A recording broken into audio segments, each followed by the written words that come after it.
Hello guys, welcome to my channel. So, merong nag-comment sa isa sa mga videos natin kung pwede raw akong magbigay ng like rough estimation kung magkano yung mga natitake home ko after taxes, yung mga expense dito. So, ito yung comment, may nag-comment lang yan.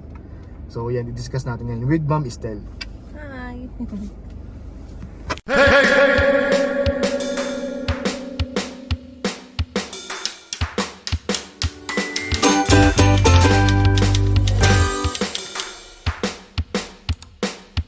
Turn left onto Broward Avenue, then turn right onto Saxon Boulevard.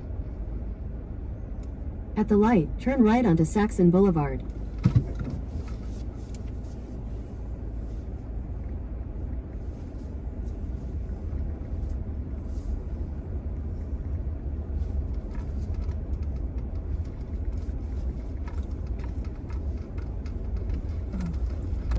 August na pala matatapos yung In a ating quarter mile, Second left. slight right onto the I-4 West ating ramp to Orlando. preceptorship. Yung last schedule na to. Bilis, feeling ko yun. Papa-extend ako, hindi ko kaya. Ikaw kasi yung manager ka naman, kaya kaya mo yan. Saktoyin ko, magtatanong na lang ako. Gusto talaga pick up, grabe. Pipick up ako siya. Gusto, Kailangan ko may maka-ipon agad para grabe maka-refill. grabe Oo, talaga. magta-travel ako. Hello guys, good morning Florida. Continue for half a mile. Good morning! Good evening Philippines. Good afternoon, good evening, good morning world. So, welcome to my video, my channel. Meron kasing comment dun sa isa sa mga videos natin na kung pwede daw bang i-share kung kano yung take out after taxes, my expenses dito sa US. So basically this video para mabigyan lang kayo ng rough idea roughly how much yung natitake home namin. So perspective In a ng quarter single mile, at saka ng may merge family. onto I-4 West. Kay Ma'am Estel. So yun. Ikaw? Ano pwede mong i-share? Like sabihin, like i-share mo lang yung mga like ano ba yung mga binabayaran mo monthly. Tapos out of that sahod mo kasi bi-weekly tayo, di ba? Bi-weekly kami. Magkano kahit paano magkano yung natitake out mo para lang at least may idea po sila. Kasi dahil nagsisimula pala ako dito, so ayoko i-discuss yung Continue gano'n ba talaga on yung rate ko I-4 per West for hour. 6 So sabi miles. natin bigyan ko kayo ng range from 38 to 42 between that minimum range. Yaman. Family of 3, nag-taking night shift, weekend. So sa night shift may additional na $5 per hour. Per hour.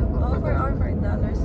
Tapos weekend differential, parang gano'n. Basta parang nag-a-add ng at least 5 Ano yan, to 8, 5 to 8 per hour yan? Per hour. Per the hour weekend pala yan? differential. So 5 to $8 kung night shift, tapos weekend differential. So regularly kung minus taxes 22% tayo, di ba? 22% ba? 22% lang. 22% So, isama mo na yung health insurance, life insurance, yung kinuha ko, tapos HSA savings account. Total na deduct sa total salary ko is at least 35% lagi. 35% ng monthly So roughly sahod ko. magkano yun? Magkano yun? Depende sa kasi, kung Mga ilang percent. 900? 800? Hindi, mga parang 700 to 800. Lahat nakasama ng tax. Tax, saka mga insurances, dental, vision, health, for family of 3. So, health savings ako to kasi pares naman kami healthy ni husband. Tapos yung child ko lang naman ang may mga special needs, which is kaya pa naman i-manage ng aming mga parang take out pay. And then, at least every month, magkapag-save ng $500 a month. Tapos, I have loans in UAE back then. So, malaki pa yung loans ko. Pero kung halimbawa, kung hindi mo isasama yung loan mo, di ba, take out talaga. Kasi kung ano man yung take out natin, hindi naman kasama dun kung ano yung mga... Kung wala akong loan, siguro makakapag-save ako ng at least $1,000 per month. Ito ay, kami kasi ni husband, medyo lang kami taong bahay. Low-key lang, Oo, low-key. low-key lang kami. So, walang biniling bagong gadgets, walang mga biniling mga mamahaling gamit. Sa bahay, yun, mga usually mga second hand or mga nasa from Goodwill yung mga gamit sa bahay. So, I'm on my 3 months. Magkano bahay mo monthly? Monthly, with the, amenities, 1690. So, 1,700, na natin. Kung kasama yung water and sewer na expenses. Tapos, ang electricity namin so far, nasa $125 per month kasi hindi naman magda-dryer, meron kami sampayan sa labas. And then, di kami nagamit ng oven. And then, ano pa bang mga tipid namin. So, hindi na kami palagi nagtitv. Tapos patay din ang ilaw. So, di ba, once, mga expenses namin, usually sa paglalaba lang laundry, yung magastos kami sa kuryente, sa pagluluto. Kasi at least, nagluluto si husband, nagluluto ako ng mga meals namin. Actually, depende kasi yan. Kung kayo every off nyo lumalabas, yun. Talaga syempre paglabas nyo, may mga gastos talaga. Pero kung ang budget nyo naman kada labas nyo sa meal for family of 3, kami usually yesterday, lumabas kami family. Siguro, Chinese yung parang Chinese buffet or cafeteria lang siya na Saan roughly yun? sa may Florida Mall, yung parang siya, alam mo na, parang Panda Express, yung Chinese na parang per meal is yung combo, 13, di ba? $13. Pero parang 15 if taxes included. Hindi kasi usually, kaya naman, basta ikaw lang, marami namang kalaan dito na libre sa Florida. Mga park, no? Since may bata kami, we love playgrounds, park, beach. So yun yung mga walang entrance or kung may entrance man, $13 lang. Like last week, nag-Silver Glen Spring kami ni AJ sa kayo sa naming friend. So, ayan lang. Basta lagi nyong gagawin, parang kahit ano yung rate nyo, minus nyo na ng 35% yung inyong parang net pay kasama na ang tax. Dito yung sa Florida, Orange, kami city. Yun lang, 35%. Tapos, muna yung budget mo para sa sasakyan. Ang sasakyan ko pala, syempre, low-key lang din at expensive one. So, ang monthly rent ko lang sa sasakyan is nasa $575 per month. Tapos insurance ba? Insurance ko nasa $188 per In month. 2 miles, take exit So, 104 yun, for US 92 South towards Sanford. Basta binabudget ko kasi siya, parang may days na yung second na salary ko para yun sa bahay, sa electricity, saka sa car. Tapos yung the rest naman, para din sa mga pambayad ng credit card. Kasi may mga times na ang ginagamit ko yata saan ko ba ginagamit yung credit card ko? Kasi meron akong pinabayaran na let's see. Yung car insurance, yung 188 sa credit card ko naman yung yung pataas lang. Pati sa grocery, ginagamit ko din sa kasi kailangan ng points. Pero masasabi mo ba na yung tawag dito? Anong tawag doon? Pamumuhay na tawag doon? Sa English? Sa English, yung cost of living. Yung cost of living dito sa Florida ba? Mahal ba? Masasabi mong mahal o mura or ano ba? Sakto lang ba?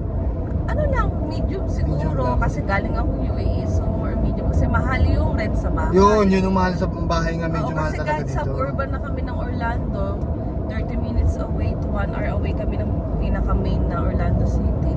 Ang range pa rin ng bahay is kapares lang din ng nasa Orlando. For 2-bedroom apartment na nasa ranging ng 1,700 to 2,000 kahit sa Orlando area ka. So, yun lang naman, bahay lang ang mahal. Pero kung mga food naman, marami namang mabibilhan na mura. In a half mile, Kung hindi take ka exit naman mahilig 104 sa for US 92 South Filipino towards food lang Sanford. yung gusto mo. Hindi Tsaka ka- mura yung gas dito sa Florida. Mura yung gas. Mura yung gas. Oo. Gas yata. Magkano yung full tank mo ba? Hindi ko matanda, basta pag half tank yata tayo, nasa 35 ba tayo? Hindi alam ko. Nasa nag-full tank tayo ng Take 35. exit Oh, 104, nag-ride lang then kasi slight ako. right So, onto the US 92 nag-ride ako. South Road. Nag-ride ako sa mga friendship ko dito kay AJ or sa mga katrabaho ko. So, hindi pa ako nag-aaral mag-drive kasi nagko-concentrate pa ako sa work ko. So, ayun. So basically parang mga like 500, no? Basta makakapag-save ka, Mga 500 per month. a month. Oo. Kasi nga gawa lang kasi gawa meron ka pang loan sa UAE kaya Oo. medyo mababa lang na take out mo. Take out ko. Okay. Nakakabili pa rin ako ng at Slight least right onto the US set ng 92 South damit, or Road, then gusto merge mo onto kumain US sa labas, 17 kami South. ni husband. Basta mag-save ka lang ng mo. Kasi lalaki lang naman ang gastos mo kung ikaw bibili ka na agad ng mga branded, lagi kang nasa restaurant. Medyo mahal kasi yung mga restaurant dito ng mga Asian or Tipid tips na lang pag nagsisimula dito sa US. I In mean, 1,000 di ba marami kang mga feet, tipid turn right tips onto mo. US Magaling ka sa 92 ganyan eh. Highway 17. Like, syempre, bago yung bahay mo, ano ba yung mga, di ba, yung ginawa mo na, bumili ka ba ng mga furniture mo or mga whatsoever? Ano ba yung mga, mo? binili ko lang na usually sa Walmart, example, instead na bumili ako ng mamahaling At the light, $100 turn right onto US na 92 dining Highway set, 17. Nagbili lang muna ako ng folding na table worth $30 sa Walmart. And then yung chairs, nag-abang na lang kami doon sa recycle Continue on US area 92 namin for sa 1.5 miles. nakakuha ako ng mga ganun. So, hindi muna ako bumibili ng mga mga drawer cabinet. So, inaantay ko lang siya na may makita ako sa dumpster. Yes, yun. Kaya yung bed Yan. ko din galing doon sa, syempre, i-check mo kung talagang malinis ba, walang signs ng mga tawag dito, anay, termites. So far naman kasing community namin, malinis naman yung community namin. So, bawal, ano din sila doon eh. Tsaka maganda talaga guys yung mga gamit na nasa dumpster Oo, talaga. nasa dumpster. Mga Yung recycle sopa, area, yun. maganda talaga. Kahit ako din may mga kinuha din ako ng mga items na pwede pang magamit talaga. Siguro kasi yung mga iba na yung tinapon na kasi siguro lilipatan ng state or makaalis na. Kaya tinatapon na lang nila. Oo. Pero talaga sobrang maganda pa siya actually. Actually, depende kasi yan sa tao. Like us, kami ni husband from humble beginning. Okay lang kaming magsimula muna na natulog sa floor habang nag-aantay ka ako na makasahod and then makabili ng bed. Ang inuna namin yung mattress, kahit wala pa yung bed kasi may 3 years old na toddler ako, so ang hilig niyang magtatalon sa bed, so hindi advisable na mataas yung kama.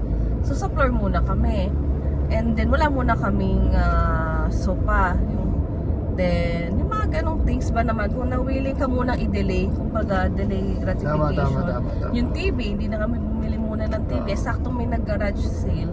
Tapos ang binili ko lang na TV, yung ano lang, ilang inches lang, yung 32 lang. Basta malit lang kasi medyo concerned din kasi ako sa screen time ng anak ko. So, ako din naman, more on cellphone naman ako. So, yung enough lang na laki ng TV para hindi masira yung mata namin ng anak ko. At saka hindi pa rin advisable na bumili ng mga sobrang daming gamit kasi sa ngayon kasi hindi mo pa naman talaga sure kung talagang dito ka magsistay sa Florida, di ba?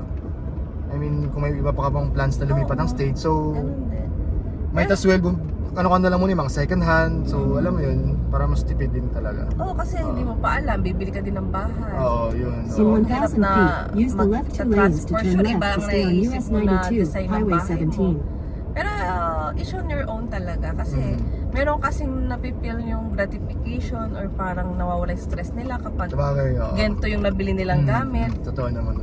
Pero kung talagang At the ano ka light, talaga, use the left 2 lanes to basic turn left to necessities stay on mo, US kaya naman. 92, Highway Kasi I have 17. friends na palimba from Middle East, so sanay sila na medyo lahat doon luxurious yung mga gamit.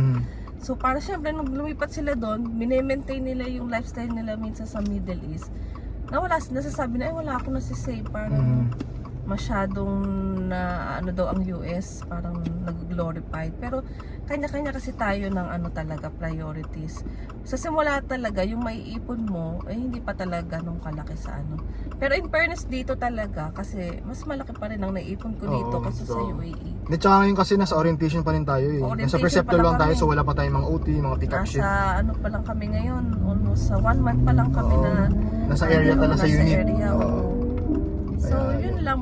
Hindi ka kasi pwede ba Continue ibigay on yung US exact 92 amount for sa 1 iyo mile. kasi Oh, hindi naman talaga. medyo private akong tao. So, usually, kahit i-research nyo yan from Lepora Group or sa mga nagbablog, kung sa Florida or sa mga walang state income tax, at least 35% ng total salary nyo yung napupunta sa insurance at ano, for family of 3 or single yun. Halos ganun din naman eh. Oo, depende kasi kapag malaki yung family, mas mababa yata yung nakukuha pa na ano, na tax. Yan lang. Pero ano ba, pag may anak ba dito, tama ba yun yung pagkaka...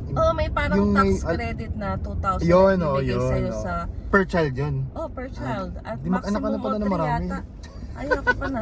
Mga ka-stress din mag-alaga ng bata kasi ako pa lang din palang working, si husband din muna nag-work kasi may maliit pa nasa kaming adjustment bata. period pa kasi nasa talaga eh. adjustment period Mahirap. pa ako. Tapos yung anak ko is special child, so kailangan talaga na ita-transition ko siya sa school. May special needs na ito naman. Special needs pala, sorry. Special needs na kasi may cerebral palsy yung anak ko, pero Minimal lang oo, naman. minimal lang naman. Kaya, pero ayaw kasing ma-expose agad yung anak ko sa iba't ibang culture kasi nasa-shock siya agad, biglang iiyak pagpapasok ng school. So, ayaw kong maranasan niya yun kasi gusto ko ano lang siya, yung parang happy during transition. Saka, iba din kasi pag yung iba yung tao yung mag-aalaga sa anak mo. So, parang hindi worth it minsan na iwan mo sa daycare kung yung anak mo is masyado pang baby. na talagang babantayan mo pa yung amount ng kinakain niya, kung mainom ba ng water, okay ba regularly bang nagpapati. So yung mga i-consider mo. Pero kung yung anak nyo naman is independent na, you can live sa mga daycare center. In a quarter mile, turn Sa right onto school, Martin Luther King Jr. Tapos Boulevard. make sure na lang na merong magsusundo sa anak nyo after school. Mga ganong consideration. Oh, we're here na. Kakain pa kami ni Uncle ngayon. So basically guys, halos ganun din naman yung nasa save At ko. the light, Mga turn right onto 500 a Martin month. Luther King Jr. Gawa lang kasi Boulevard. ako kasi ang kinuha kong room 2 bedrooms. So pag nakakuha naman ako ng kasama doon, so siguro makakasave pa ako ng another like maybe 800 to 900 din naman. So Continue for mga 4 miles. roughly mga 1.5 din pag single ka. Single na hindi ka masyado maluho Yung tamang ako kasi ang luho ko dito puro pagkain lang, paglalamon. Oo, kami, para Oo. sa amin luho pagka. Wala sa mga material na bagay, parang hindi ko na... Kasi sa UAE naman kasi parang na-achieve na namin yung ganun ba? Oo, nagsawa. Oo, medyo nagsawa din naman sa mga ganyan. So hindi na kami na-amaze yung mga branded na mga items dito. I mean, Oo. hindi naman sa pagmamayabang, pero parang ganun. So hindi kami na ganun Na eager parang bumili. excited Oo. na, punta ng Oo, ganito. kasi na-experience na rin namin yun. Kasi OFW kami sa UAE. So, Oo, yun. 10 years kami dun eh. Mm. Almost 10 years kami. Ganun. So, yun. Pag hindi ka naman sobrang gastos, yun yung mga yung mga pwede mong ma-save 500 to 1.5 ganun yan.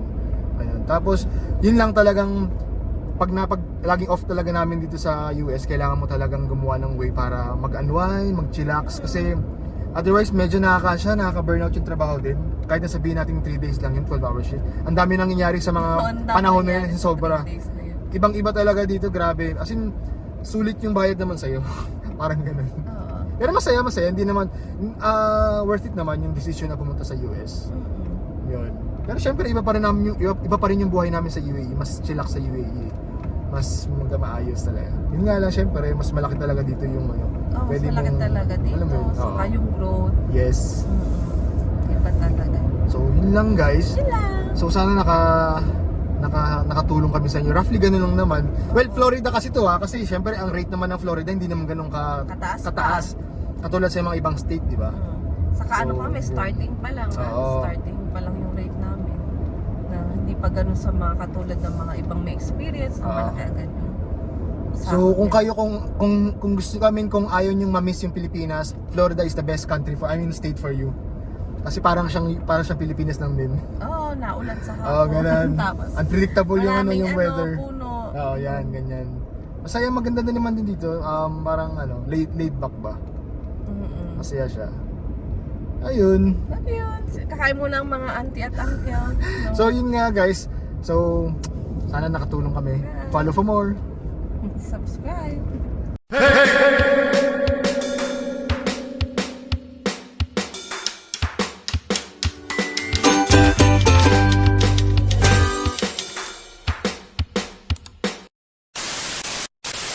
Meron ko na Basta yun, gusto ka start na ako Accept na ka lang mag Slight right